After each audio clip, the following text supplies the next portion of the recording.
Namaste, everyone. My name is Ala. I am a yoga teacher and Ayurveda yoga therapist. I'm also a life coach. And originally, I'm from Ukraine, and I've lived in Australia for 11 years. And now I'm traveling around the world and offering my services to people teaching yoga, Ayurveda, and doing it in person and also online.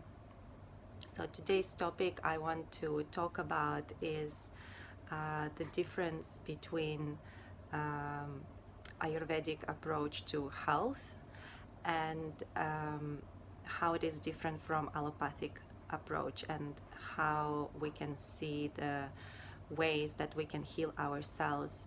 Um, so maybe it would make more sense if I tell you a little bit about my personal journey, and also then I will dive a little bit deeper into Ayurveda and what magic it can bring to our health.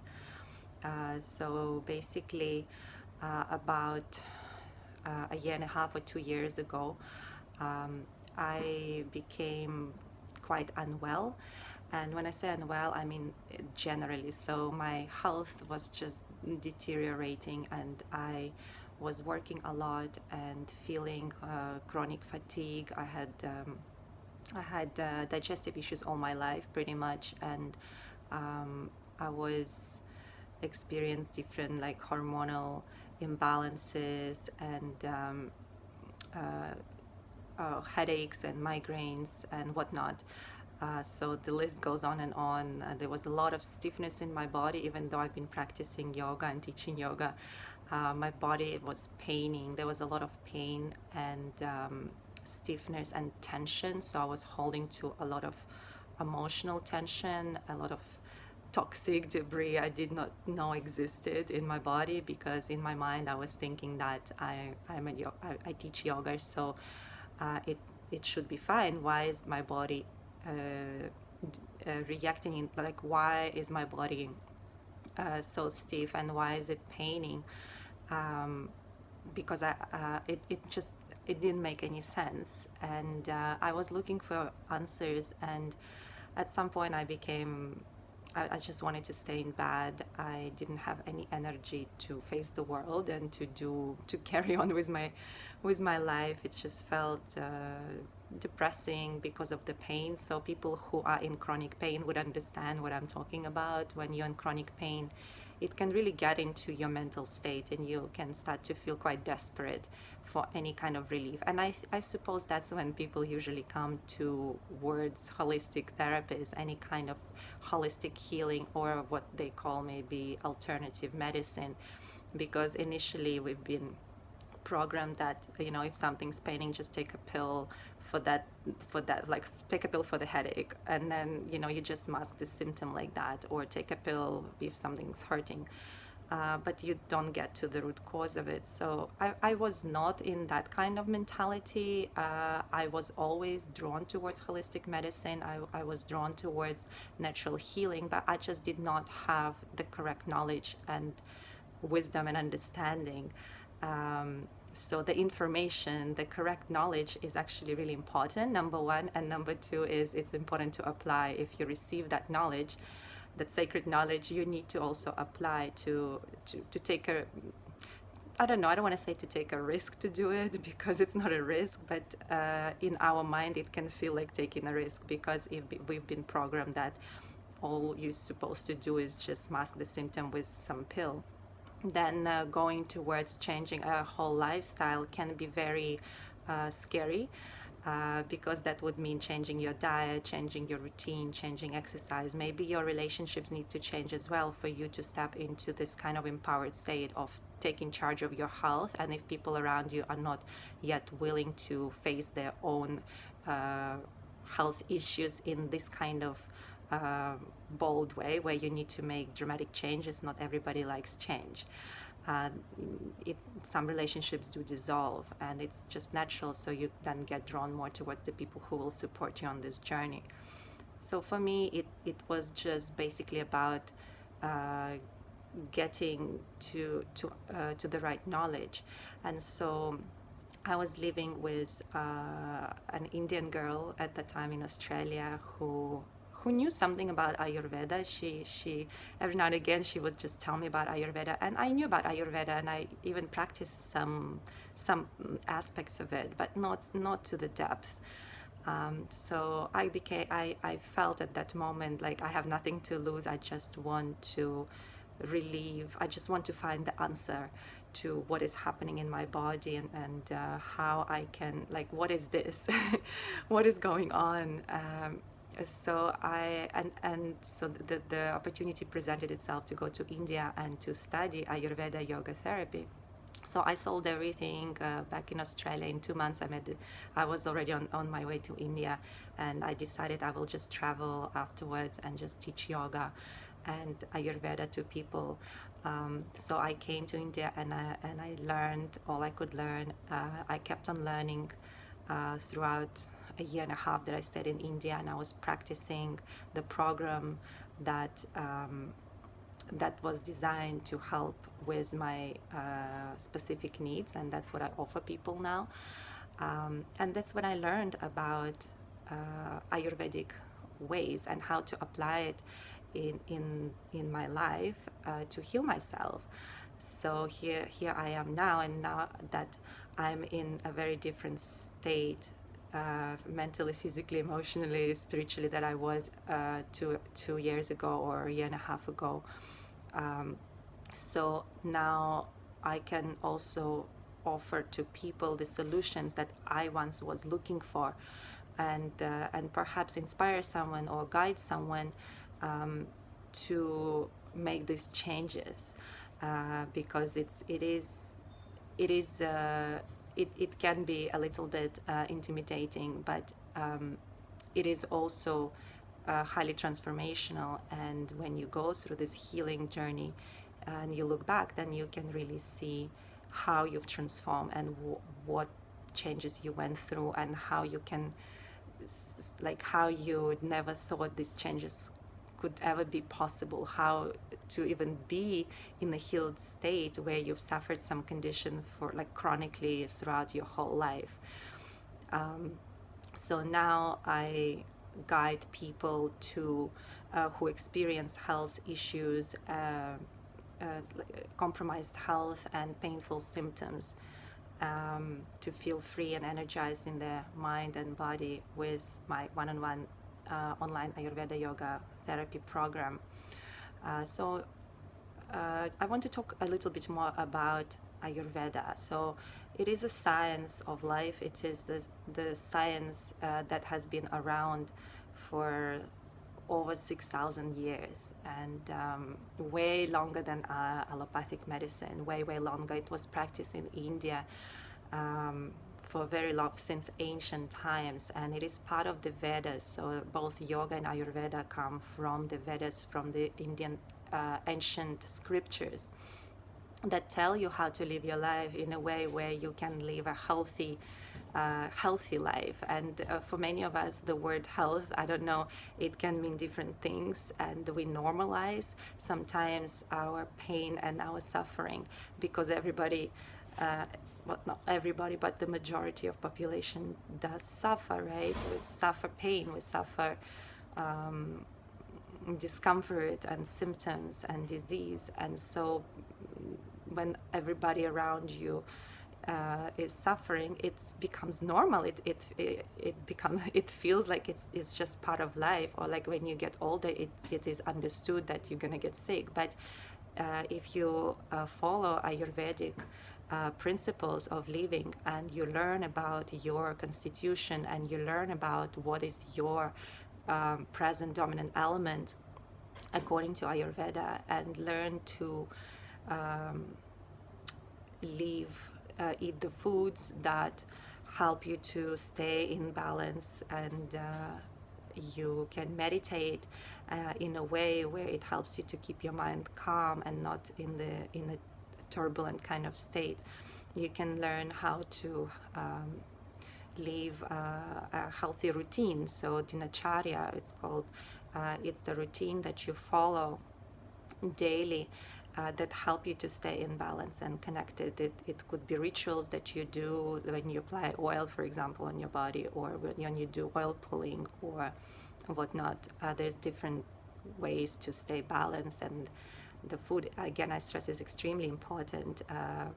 What we eat and how we eat as well. So it's not only the actual food, it is what kind of state we're in when we're consuming this food, and things like that.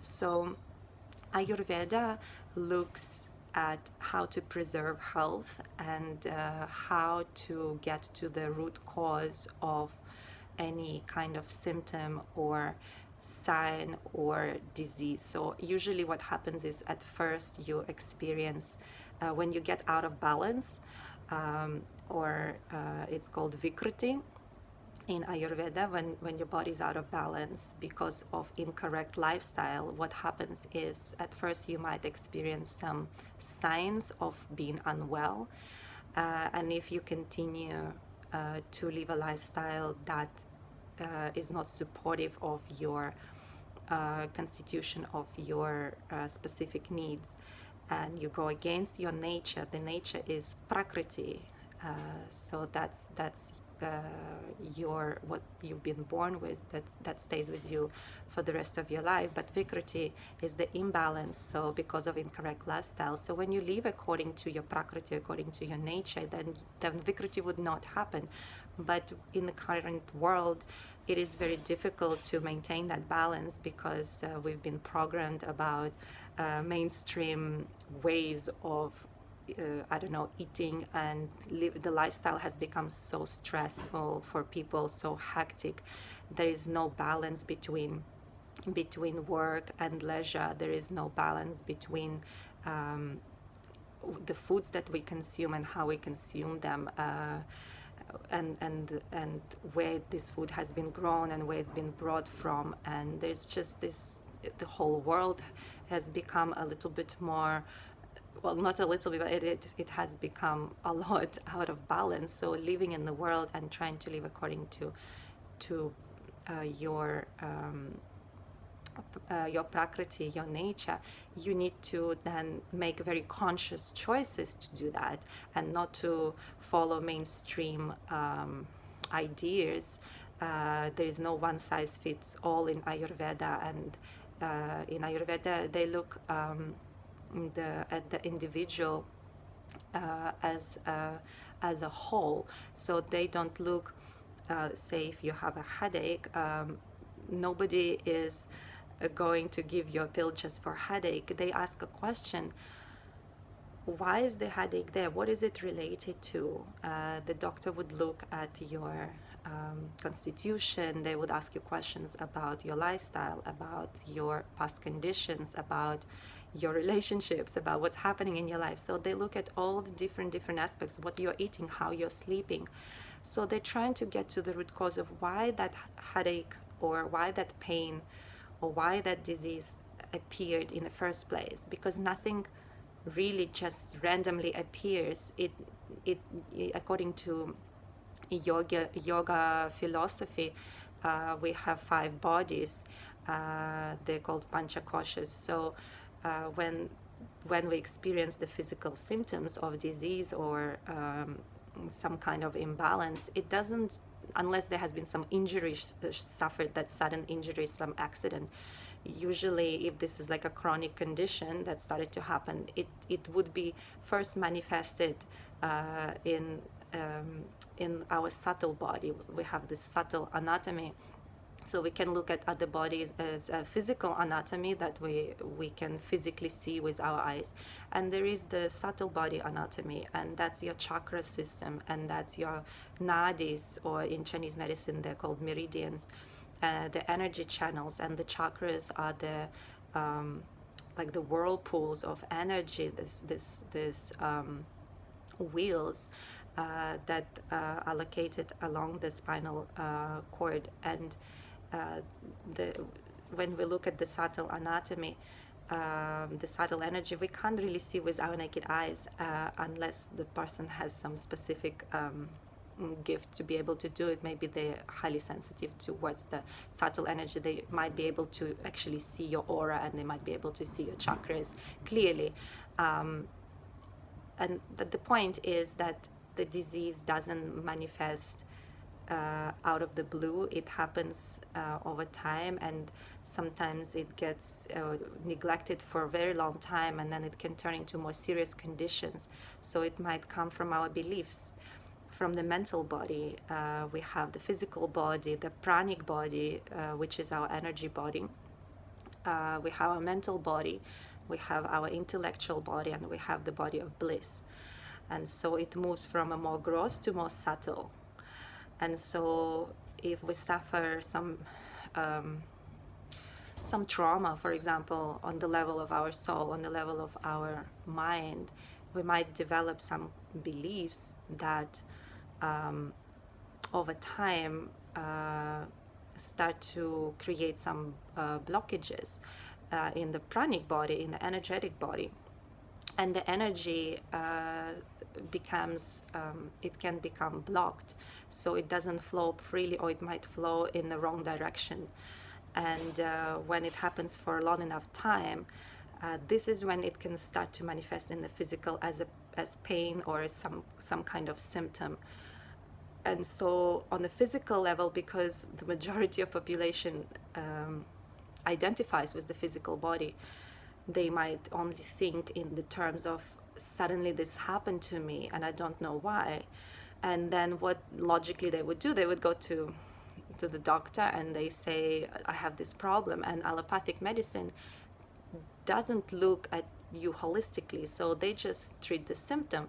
And that happened to me several times when before I discovered Ayurveda, and before I went exploring the alternative medicine. And I would go to the doctor and I would say, I've got the migraines, I have chronic headaches, I have period pains, I have whatever that was. And the general practitioner would not ask me any questions. They would just say, okay, here is ibuprofen, just take that, and if you don't feel any relief, you can come back, I'll give you a stronger medication. So that's how they deal with this, which I understand is that's just how they've been taught. So that's why at the start I said knowledge is very important, and applying that knowledge is also very important. So not to say that the painkillers are wrong, or that the doctors who prescribe them are wrong. It's not to say that, because there are different situations where the painkillers are absolutely necessary, or certain pills are absolutely necessary to help someone to survive, to help someone who is suffering so much. So I'm not talking about those kind of cases right now. So what I want to talk more about is how to prevent certain conditions from happening, so you don't get into that kind of state. So unless, of course, there's different situation where you had some accident and you have to take the pills. So this is very different scenarios. But what I want to focus on more when I'm talking about Ayurveda and the traditional and alternative medicine is more to bring awareness that it is important to prevent the disease from happening in the first place, as opposed to living the life not according to your nature, but going against your nature. And when that happens for long enough time, this is when you require those strong medications, because you're just in so much pain that you just can't bear it anymore. So Ayurveda teaches you with these practices, with the knowledge and the wisdom, how to live the life that helps to prevent the disease from happening in the first place, how to live according to the nature's rhythms, the seasons. So you eat the foods that are seasonal, for example, and you do the exercise that best supports your body type. So the yoga practice can be tailored according to your body type to help you to stay in balance, and thus prevent the disease from arising. It is huge science, and there is still a lot that I don't know, I haven't learned about yet. There's so much to learn, but today I just wanted to share what I do know and what I have experienced myself. And I feel that sharing from my perspective, from my own experience, and having experienced both sides, um, I can now be an advocate for inspiring people to look deeper into understanding their subtle anatomy, into understanding um, what their current dominant element is, if they have any imbalance already, what is their constitution, and learn to live according to their original nature, their original creation, to their prakriti, and thus avoid any disease. I hope that it has been helpful for you. If you want to reach out to me and ask me any questions, you can go on my website www.allayogatherapy.com. So Alla as ALLA. So www.allayogatherapy.com.